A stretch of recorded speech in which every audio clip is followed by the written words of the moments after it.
This week's episode of the CFL podcast is brought to you by Slow Hammer Brewing Co. CFL goes hard. Oh, I should have done more to that. Crush the rod, now crush a beer. This beer is filled with recovery and electrolytes to keep you going after. Work hard, party hard, because CFL goes hard. Did you? Oh, wow. Oh, it's a pop. Wait. It's a pop. I thought you were fake drinking. I thought it was a screw. That's why I was making drinking noises. Is it full?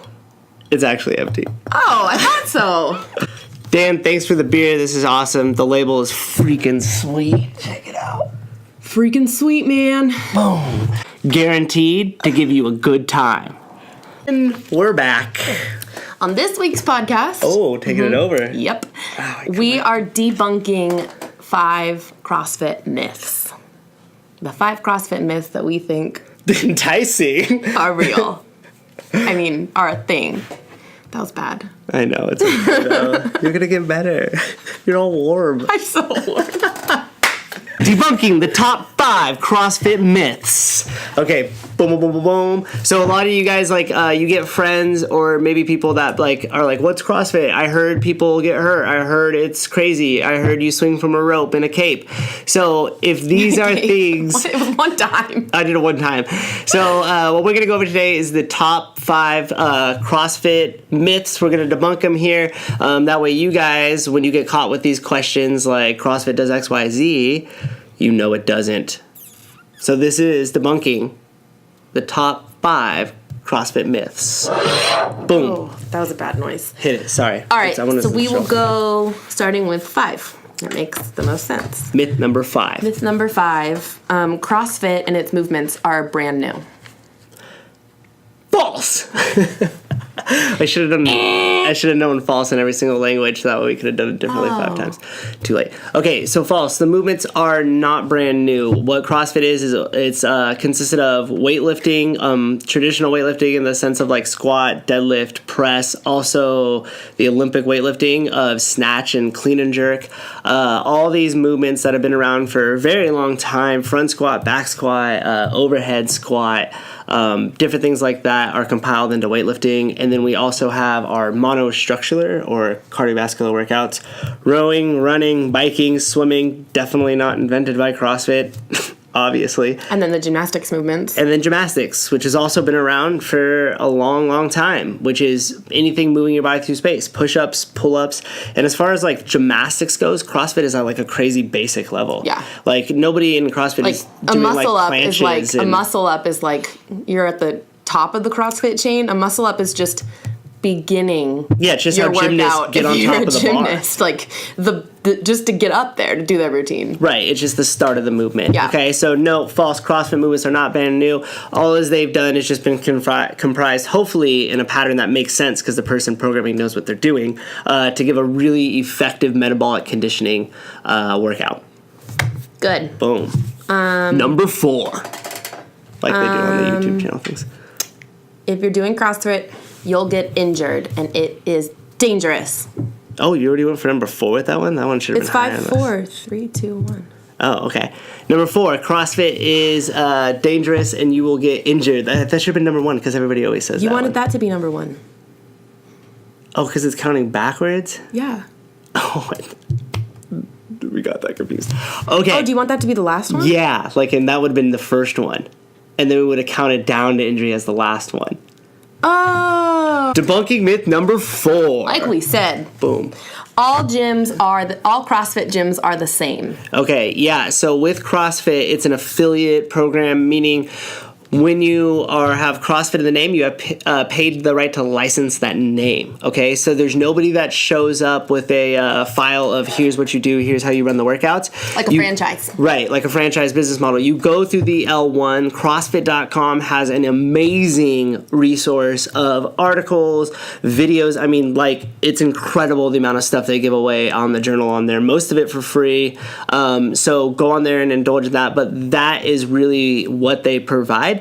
They leave the actual business and how you run it and how you do the programming up to each each individual owner, which causes good and bad things. So you're going to have the different levels. You're going to have horror stories, and you're going to have really good ones. And I personally like this model because it gives us a chance to exceed above all the other gyms due to the amount of creativity or hard work I put into it over all of them, as opposed to just being the same. So in order to start a CrossFit gym, it doesn't sound like you need too much, so not everyone is super certified and stuff. Like, could I start a CrossFit gym? No, you can. You have to have your L1 first. So you do have to go through the L1 certification. But, like, I have my L1. Then yes, you could. That's not a good idea. That would not be a good idea. So that's how Grace feels about that. That's just like... Yeah, I mean, it is. It's the good, the bad, and the ugly. But ultimately, the market's going to decide. And you've right? gone on and, like, certified yourself in other things. It's just like you can walk into a gym and, like, they could barely know what they're doing. 100%. But here's one of the biggest things that this could also go in debunking another myth. But all you need to be a personal trainer is to pass the National Strength and Conditioning Association test. Okay, with the L1, the CrossFit Level 1 certification, it's a weekend where they do lecture, you break out, you're hands-on with the coach in a small group where you're learning to not only correct your own movement, but see the faults. It's a very hands-on experience. There's lots of hours of actual hands-on during that weekend. It's a very intensive weekend.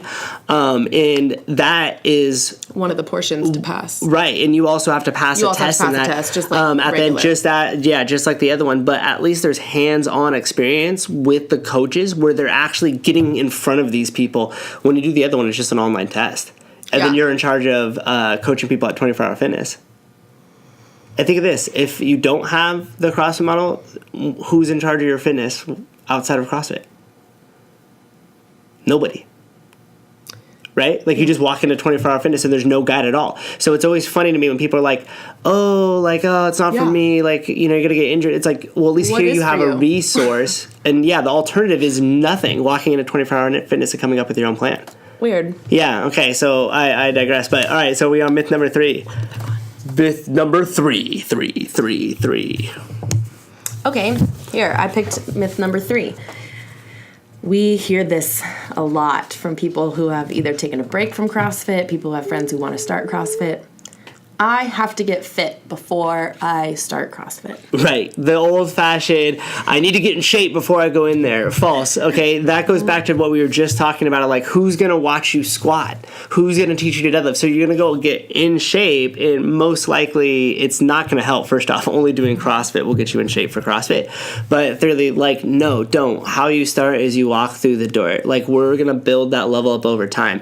I think for newbies, the hardest part of it is they just feel that they're going to be embarrassed because they can't do the movements. Yeah, it's super intimidating. It is intimidating, but know that, like, we start at the most basic level. During every single class, though. Like, I don't care if you've been doing CrossFit for 10 years or one day, you're doing the same warm-up as every other person. You're not singled out if you're new at all. Right, yeah. So there's a certain amount of comfort level, though, because it's the same thing, and then we'll go hands-on individually as we need to. But with that being said, it's like you're not going to go and try to get a pull-up on your own and then come in here because then you'll have pull-ups. It honestly, it won't help because the first time you run a 400-meter and try to do it, it's not going to work. So, no, debunked. You need to come in here and get under the eye of a coach so you can get off on the right foot and get on the right direction. With that... going into it. That it's only for young people. That's that's another one, right? Piggybacking off of it. Yeah. Snowballing off of that. That's absolutely false. Like, it's not.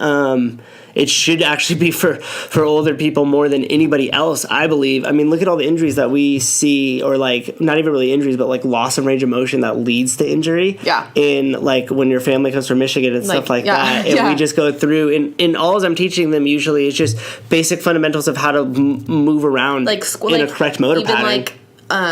Like putting boxes over your head. You need to be able to squat down for it, deadlift it, push it up over your head. Like, it's not just things you do in the gym. Yeah, you just remind me of something, and I don't want to cut you off, but I just remember the story when they went in and the guy said to the doctor, like, should I teach my grandma to deadlift? And the doctor was like, no, your grandmother has no business learning to deadlift.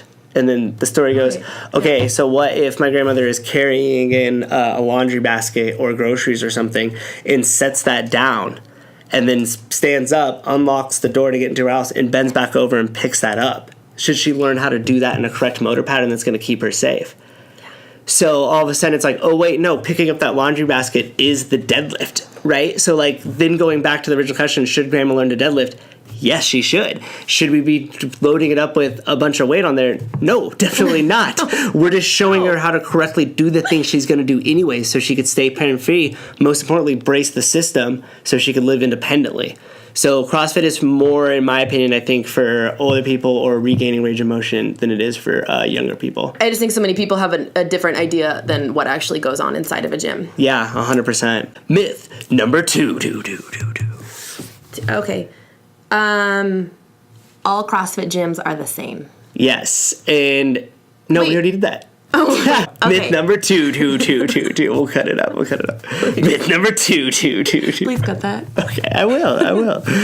CrossFit is all about competition. Yes, okay, no, definitely not. If you are doing CrossFit, it's because you want to go to the CrossFit Games. No. No. I thought you were going to say something else about like that. No, so yeah. It's not a competition. It shouldn't be a competition. It should be about you showing up and just giving your best effort for the day first and foremost. Like, end of discussion, right? But I think sometimes people see it on TV and their first exposure to CrossFit is the CrossFit Games. I think that happens a lot, right? Yeah. Like you see it on ESPN, especially now. Like it's gaining a lot of popularity. It's going on to its 12th year. And it's already like in ESPN. It's on a global level.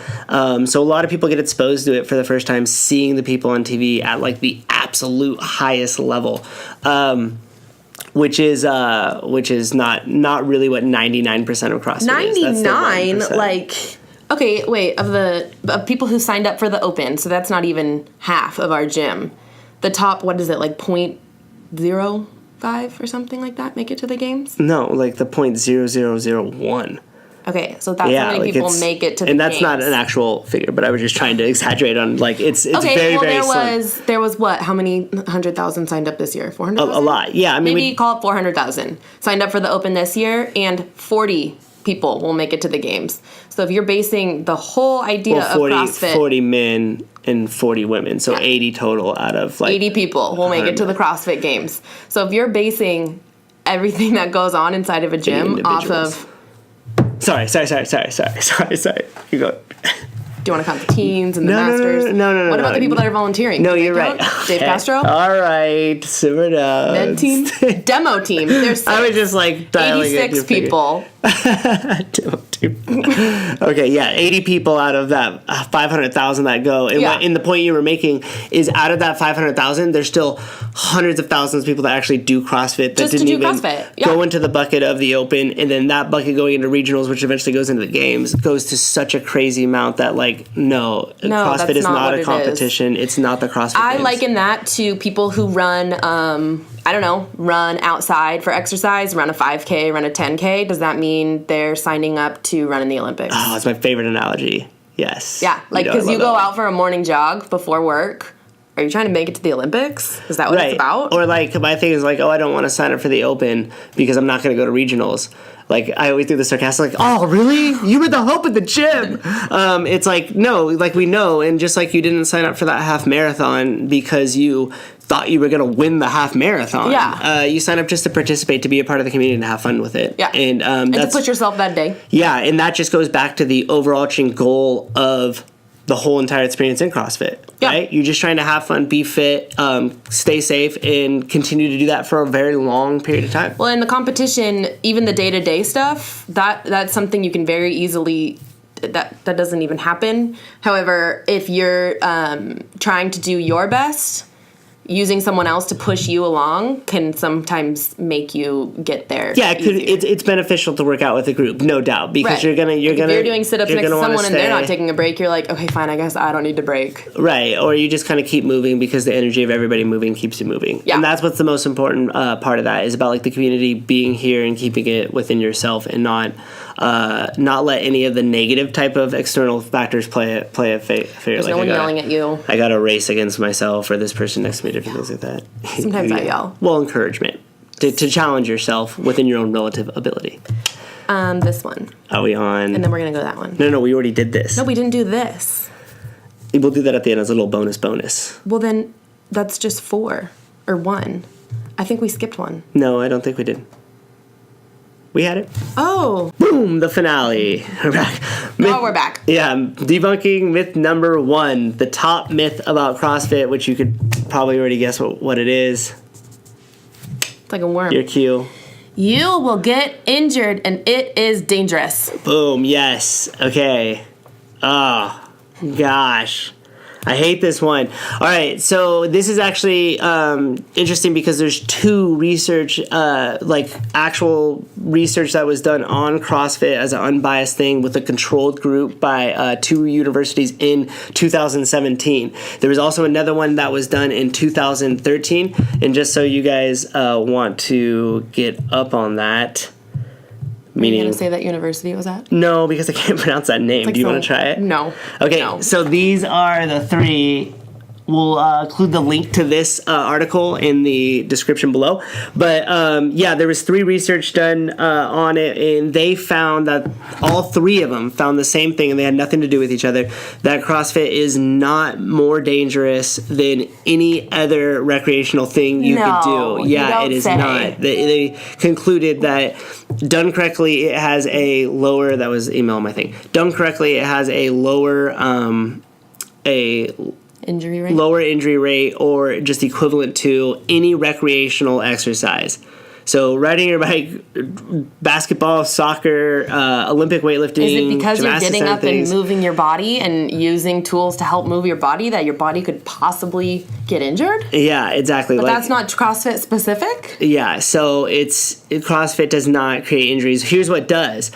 Trying to be competitive and doing things and letting your ego take control, like breaking down in form tremendously and continuing to still do the same weight, knowing that you're not doing it the way you're supposed to, but keeping the heavier weight on there. Dumb coaches that film their students rather than, or not students, but film their people rather than actually coach them. Negligent owners who don't program properly and aren't understanding movement patterns and warm-ups and how to do it. No proper warm-ups, rushing it, coming into the class late, pretending to stretch, and then just jumping in with a heavy barbell. Those type of things are going to put you at a much higher risk, okay? But if you do it correctly, you listen to your body, most importantly, you take the rest breaks when you need the rest breaks, you recover. It's not your screen. It's just me saying that over and over again because I try to beat it in people's heads. I always hear the oh, I want to do more. Great, grab a foam roller. Do it. Don't do more exercise, especially with a lot of the different stuff. I'm going to add cardio and I'm going to add running and I'm going to do this. That's great. I love it. Keep it up, but also make sure you're balancing that with recovery. Make sure you understand how to stretch at night, right? Smash, floss, roll. I don't have any more. Cool. Verbs. But yeah, so those is it dangerous? It's not dangerous. No, it's like we talked about earlier. It's for everybody, and you should be doing it because not doing it and losing a ton of range of motion and living in pain and then going on prescription drugs. Well, is dangerous. We just took that to a different spin. I mean, but isn't that like the modern day thing? Like, this hurts. That's like a whole thing. She doesn't want me to go into a rant. Okay, you're right. We're fast approaching 20 minutes. We don't need the rant. The does your doctor even lift rant. Wait, that's Tristan's shirt. I know, but that's a great point. It's like how many of these doctors are giving out prescription drugs that can't even give you nutrition advice or don't even know how to properly teach a squat. Like, can you go into a clinic right now that the same doctor that's going to send you to an orthopedic surgeon, I'm sorry, and ask them to show you how to press a barbell over your head properly? Okay. If they can't explain it to you, then should you allow them to just tell you that you need surgery? No, but we're fast approaching 20 minutes. I'm fine. We're fast approaching 20 minutes. We're fine here. Nothing to see here. Okay. So do you want to round it off? That's that one. So so those were the top 5. Boom. So what if you don't live in the Tri-Valley area and you watch the podcast and you're like, dude, how do I find one of these gyms that fit all the categories to be good? What if you want a family member to start CrossFit in a different area? Oh, boom. That's even a good one. Yeah. What if they live in a different state? So what do you look for? Like Michigan. What would you look for? When I would walk in, I would look for coach engagement. What does that mean? When the class is going on, the coach is focused on the members. The coach is giving cues to people who are doing things possibly not correct. The coach is there to warm them up. The coach is not on their phone. The coach is not talking to other people in the gym. The coach is there, obviously, for the members. Yeah, like if you walk in and there's just a warm up on the board and they're like, yeah, we usually start in a couple minutes here, like chances are turn and run.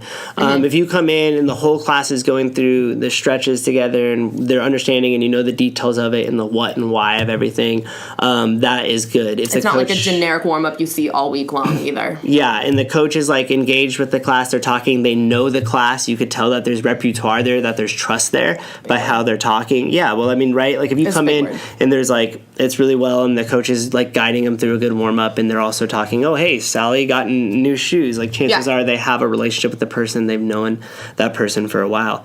The next one, what else do you look for? I look for the movement in the current members. Right. If the members are moving like crap and they've been there for a while, chances like are the whole class, you're going to start moving like crap too. Yeah, like you're always going to have a few outliers. People are always working on it and they're always working 100%. towards it. But if everyone has heavy weight and they're doing things probably not right, it's probably not the right gym for you. Yeah, if you look around and I mean, it just looks like just a horrific, terrible scene. Like show up on snatch day and just kind of watch. And like if they're not breaking down the barbell and isolating it into position ones or going through those commands or not saying any of that, having like beginners drop to like the beginning session of the snatch. Right, position one, like the different position one, having the trainer bars out there, like know it when it looks like crap, like they're not like, yeah, put another 10 on there. Yeah, you still made it. Yeah, exactly. Count it. Yeah, and then the last one, which, I mean, the first two are obvious, right? You walk in, people are moving good, the coach is friendly, they're showing you the warm-up, everything makes sense.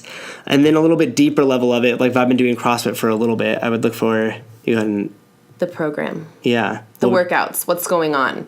To some people that have been doing it for a while, that might be something that's easier to catch up on, but that the program is varied. You're not pressing on Monday and then pressing on Tuesday and then pressing on Wednesday, that you're getting in different kind of skills, gymnastics work and your Metcon monostructural work.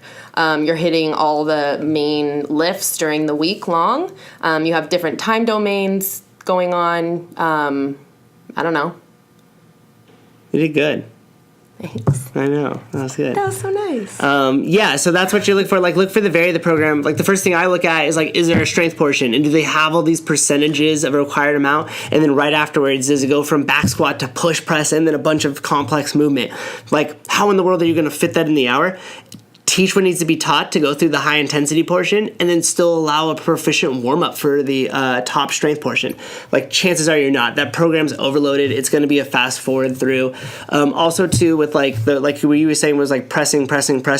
Like you got to look at that too. Like is it in different planes? Because sometimes it might make sense if it is, but other times if it's like push press, strict press, wall ball, again, muscle up again, and you're like holy crud, this is too much in a row. Then you could tell that there's no really like method behind it. They're just saying. Yeah.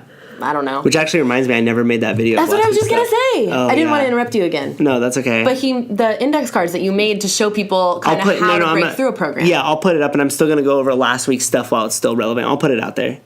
It's trying to find a format, like just talking into the camera by myself is always strange. Well, I'll sit here. Okay, maybe we'll do it together.